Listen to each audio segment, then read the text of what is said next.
Hello সবাইকে, কেমন আছো তোমরা? আশা করছি সকলেই খুব ভালো আছো। আমাদের এখানে তো বেশ ভালোই ঠান্ডা পড়েছে। তোমাদের ওইদিকেও কি পড়েছে অবশ্যই জানিও। আর এত ঠান্ডার মধ্যেও কিন্তু আমার এই নীল টগরের গাছটা ভরে ভরে ফুল দিয়ে যাচ্ছে।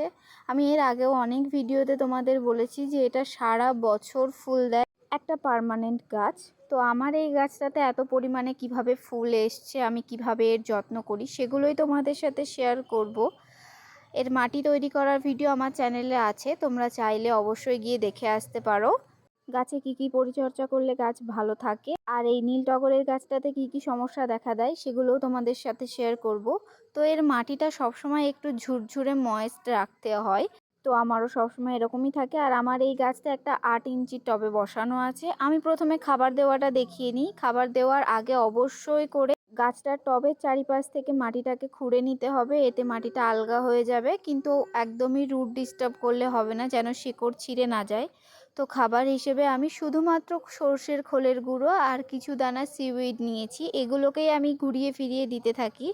মাসে একবার এই খাবারটা দিলেই গাছে প্রচুর পরিমাণে ফুল আসে। সাথে তোমরা চাইলে সবজির খোসা ভেজানো যে জলটা, লিকুইড কম্পোস্ট বা কলার খোসা ভেজানো জল, সেগুলোও গাছটাতে ব্যবহার করতে পারো।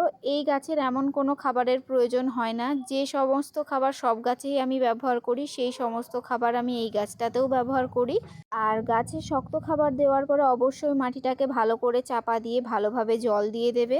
সারাদিন সূর্যের আলো পায় এমন জায়গায় তো অবশ্যই রাখতে হবে। আর গাছের গোড়া যেন সবসময় ভিজে না থাকে, এতে গাছের ক্ষতি হয়। আর বিশেষ কোনো পরিচর্যার দরকার নেই।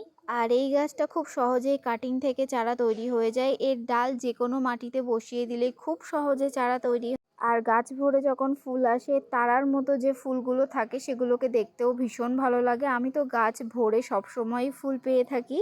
আর মাঝে মাঝে অ্যাপসম সল্ট জলে গুলে আমি গাছে ব্যবহার করি, যে কারণে আমার গাছের পাতা প্রচুর সবুজ আছে। এটা আমার 2 বছরের পুরনো একটা গাছ।